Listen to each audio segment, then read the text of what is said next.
Hello everyone, welcome to another one of our intimate chats here. I'm McMillen, I'm the Director of Ecommerce at Candyspace, and I'm really pleased to be joined today by Matthias from Shopify. Do you want to just spend a moment, Matthias, introducing yourself and telling the people that might be watching a little bit about your role at Shopify? Yeah, of course. So my name is Matthias Kleven.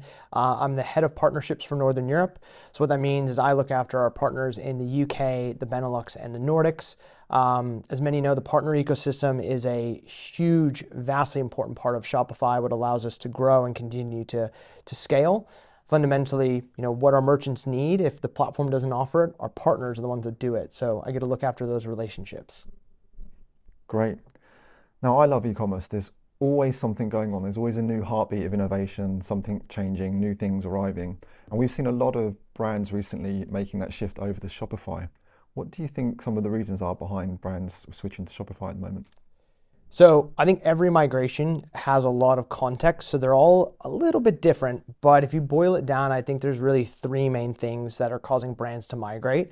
That comes down to TCO, or total cost of ownership, the speed of innovation, and then I think the unified commerce or unification of data.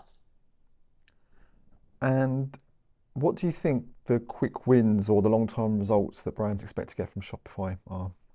So some of the quick wins right away, I'd say, is conversion uplift. So Shopify, when compared to other major competitors, our checkout will perform at least 15% higher than average.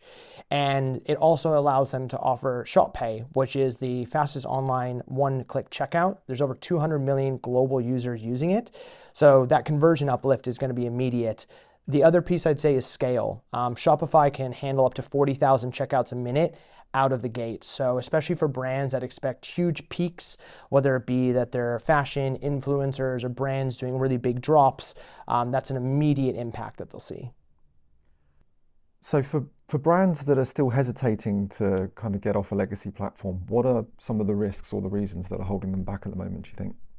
So I think some of the risks, if we really boil it down again, one is going to be investment. And it's also familiarity. A lot of brands have been on their incumbents for 3, 5, 10 years, and it's what they know. The system might not be that great, but the devil is what you know. The risk, though, of that is that you're continuing to invest in a platform that is potentially not helping you achieve the growth that you want.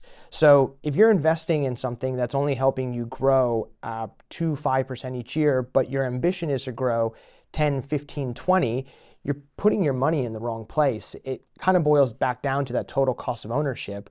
Where's your money really getting you where you want to go? As I mentioned earlier, e-commerce is always evolving, it moves quite fast. What are the key trends that you're seeing at the moment in the space?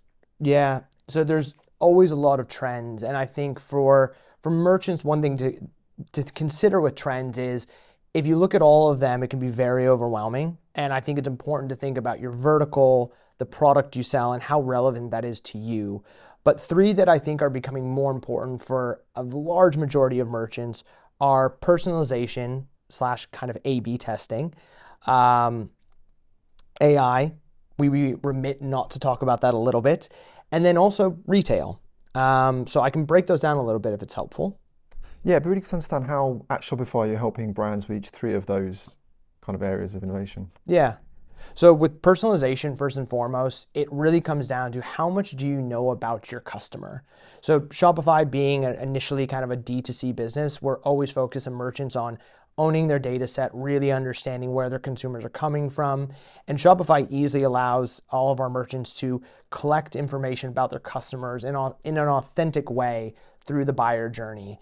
And the big thing is once you have that information, you can directly feed it into various parts of the buyer journey, whether it be the homepage, product recommendations, and then more importantly, how do you feed that out into other parts of your tech stack? So your email campaigns, your social campaigns.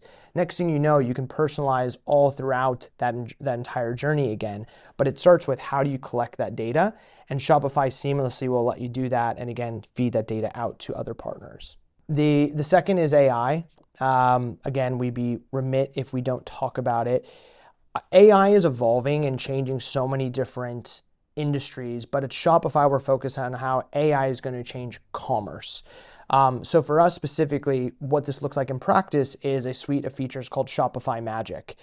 Merchants are already using it to create content all across their business, from product descriptions, images. A great stat actually is that Shopify Magic has created over 1 million images for merchants, allowing them to save immense amount of time.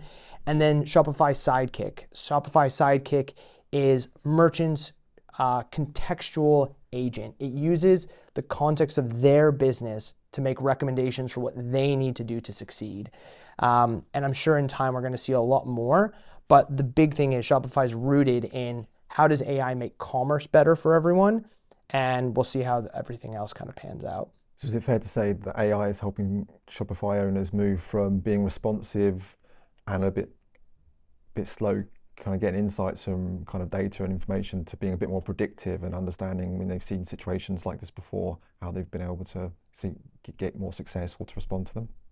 That is definitely the goal. I think we really want to move to more outcome-based sort of AI use, and allowing merchants as well to query their data set to ask, what do we want to get out of it? So what were our best sellers that were happened last month? What does the data look like? How could we think about maybe applying some of those learnings to other products? I think it's going to evolve extensively, but we definitely want to, as well as mentioned, really focus on how do we use the contextual data of their business to influence what they do moving forward. So there's a lot of interesting things that you can do once you're on Shopify, but how does Shopify help merchants get to market really quickly, be that with new features or new products or new storefronts? So Shopify, we have two really core missions that I think feed into this question. So our main focus is to make commerce better for everyone, and we want to be a 100-year business.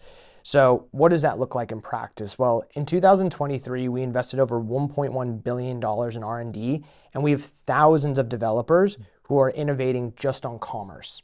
So the output of that investment and that team is something called Shopify Editions. It comes out biannually, so we have a summer and a winter one, and each of those releases is over 100 to 150 new features that come out to the platform.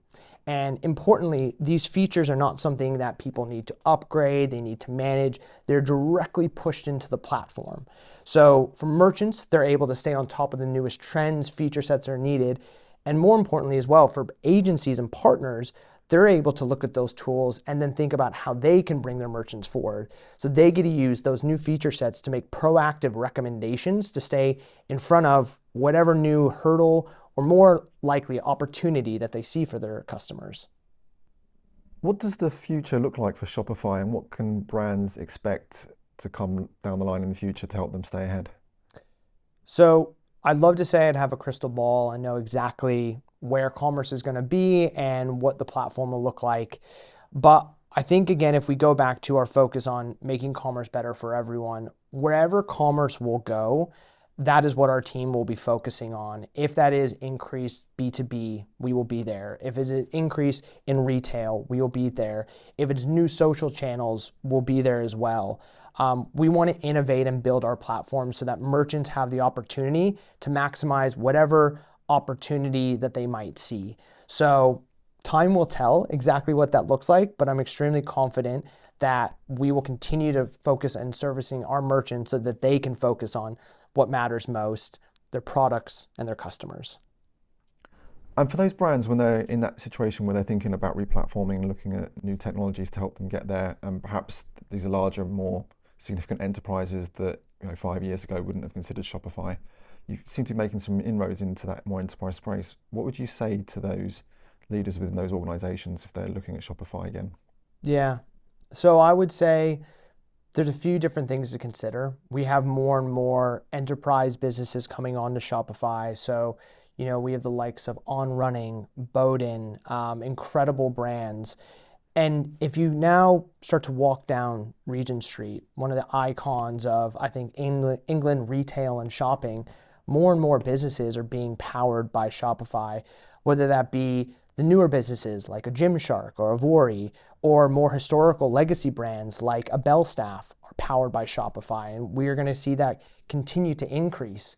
And I think it also speaks to how the platform has evolved extensively, because we're realizing the needs of these enterprise merchants, with retail being a large focus, but also B2B really evolving on the platform as well.